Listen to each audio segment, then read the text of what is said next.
first. Steve, what's going on, brother? How you guys doing? I'm good. All right, so 3 weeks from Sunday, we get it started. The B League is going off 3 weeks from Sunday. You're going to be 2-hour time limit on the games. Games are going to be all at the Cene Complex. Everyone's going to be in one of the three fields, and man, this should be. You guys are going to be going about 150 miles an hour from the start. Yeah, this will be a very fast month and a half, but the Class B League's very excited. Obviously, had a meeting last night with the franchise holders and the board members, and Ronnie, it was voted unanimous by all 10 franchises to try to put a season out. Scott Rourke is the president, laid out a plan of the regular season and what it would look like, and it was voted on 10-0 there. So excited for the 25th year at Bob Cene Park in honor of Mr. Cene, and Bob Cene Jr. was on the call, and he's excited, and everything will be played at the park, which from a safety standpoint, not using underlying fields, we thought was the best point for our league to continue forward. All right, Steve, how many games are you guys going to be doing for the 18U, 16U, and 14U? Well, every league, Ronnie, will have the same format. It'll be there's 10 teams in the league, so you'll play everybody twice, 18 games, and then all three divisions will have a playoff format with the top 6 teams making the playoffs. The top 2 teams would get a bye. 3 would play 6, and 4 would play 5, and then those winners would meet 1 and 2 in the semis, and then a championship. So a team has an opportunity to play if they make it all the way through the championship. There's a chance teams could get to 30 games. So I thought the league did a great job of putting a plan out and sticking to it. Steve, obviously things are going to look a little bit different at Cene Park with all the guidelines. Talk about some of the things that are being put in place to make sure that these guidelines are maintained. Oh, there's no question about that. Safety was talked about an awful lot last night. We've talked a lot about Governor DeWine and Amy Acton. We're going to follow their guidelines. There'll be a lot of changes at the park. It will be, the players and the coaches will be getting their temperatures checked before they get onto the field with the umpires. The fans will be asked to do their checks before they come to the park. Obviously, then when you get into the park, Anthony, a lot of things change. The social distancing is talked about comes into play of having so many people in the dugouts. We've talked about using the bullpens for some extra space for kids. In between games, the cleaning and disinfecting of the dugouts will be a key play to keep things sanitary, keep things safe, and, make the park and make these kids feel as safe as possible. Steve, I got to ask, 2-hour time limits, is that something that everyone is good with? Yeah, it was talked about, and everybody was okay with it, Ronnie. It was, you don't like to do those things. Baseball is not a time thing, but with the situations that we're in, we thought it was for the best to get as many games in as possible in the time frame and the time limit. That time frame will help. I know it was talked about the average time for 18U games last year was 1 hour and 51 minutes with the wood bat. So that will be close. And then, it's going to come down to coaches getting their kids on and off the field. There's a lot of changes. There's no meetings in between innings and none of that. So I don't really see the 2-hour time limit being a big problem. All right, as an umpire, I think it was a really good stroke of genius by you guys to allow the home plate umpire to have his choice to call the pitches from behind the plate or behind the pitcher. No pressure whatsoever for the home plate umpire. No, I think that was a big thing. Dave Smolko was on last night on the call with Joe Romano. And I have to give the franchise holders and all our league officials the props there. That's a decision of an umpire, Ronnie. That is the umpire's discretion. It's his choice. Our league did not want to mandate them of what they didn't want to feel comfortable with doing. So as a league, we're happy with that. And, there'll be some tweaks to it with the guy going behind the mound and another base umpire. But, our umpiring crews do a great job, and I think that will be an easy fix. I think, Steve, the golden question that's on everyone's mind is what are the concessions going to look like? Because you got to get food in people's stomachs.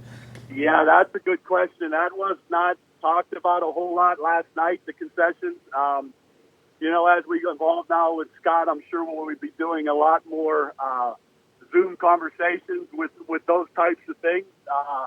The schedules are not out yet, but there's some things in the works for all of us at YSN. We're talking about, I know DJ's talking with Scotty about maybe doing like an NFL schedule type, where when the schedule comes out that we be able to put it on YSN first for fans to see. So a lot of exciting things at the park with the 25th anniversary.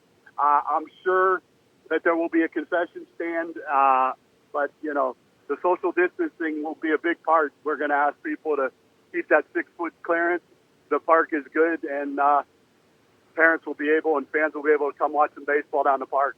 All I know is I'm going to be real busy on Tuesdays and Thursdays calling a pair of games each night, and then Monday, Wednesday, Friday, Saturday, and Sunday, get the uniform on and let me umpire, because the only reason why I wasn't going to umpire was because I didn't want to go behind the plate. Now that I have the choice, Dave Schmolko, if you're listening, I'm back. Let me umpire some games.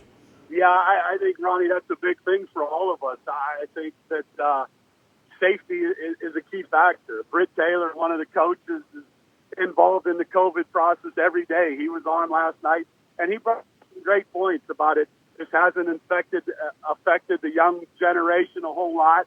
They're you know, we're hoping that it's not, but we're going to stick with all the guidelines, and we'll have all the sprays and the things that are needed to keep Bob Cene Park the place to play. But from a YSN standpoint, we're looking forward to it. Some of our announcers will have set up, and we'll be doing a lot of games on Field 1 and supporting Class B League. So we're proud of that for sure. Such a big year for Cene Park being the 25th anniversary. What kind of things are in the works to try to celebrate that? I know it's probably going to look different than what the original plan was to celebrate 25th year, but what are some of the things that we're going to expect from the season to kind of celebrate 25 years of Bob Cene Park?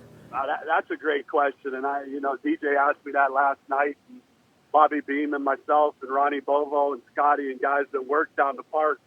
The biggest thing for me, Anthony, is it's a tribute to Bob Cene Sr. to have 3 fields, to want his kids in our area to play on the best field. The league did that, sticking up last night. Bob Cene Jr. was on the call.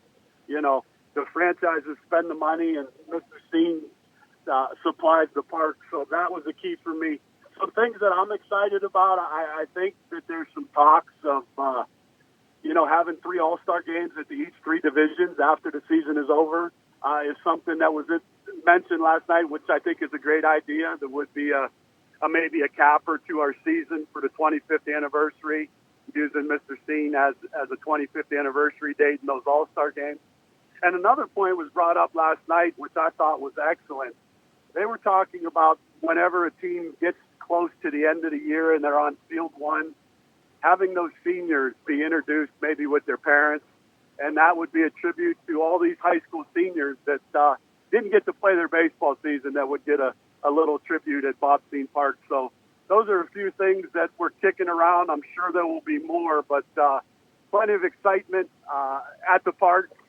Scotty's done a great job as the president, is putting out, practice schedules. Every team will be given a couple practice slots, and that's why that 3-week frame kind of fit. And, we're looking forward. He's done a good job of having a week there for the rain delays. So, Lord willing, we have a full season and crown 3 champs and be done by July 31st, and these kids hopefully can get into their football season.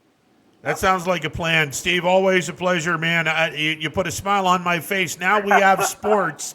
Now we have sports to look forward to 3 weeks from Sunday, and it's going to be a busy summer, and I really look forward to having a blast with the B League again this summer. Yeah, there's no question. And, Ronnie, I said this last night. This is for the kids. I think you'll see our league is very united, but I think you'll see that even more this year. This isn't about any of our teams. Obviously, you want to win, but just to get kids back out on the field and doing things they love, it's for them. It's a tribute for them. All our league coaches are on board with that. It'll be a great time, and I'm excited. But I think.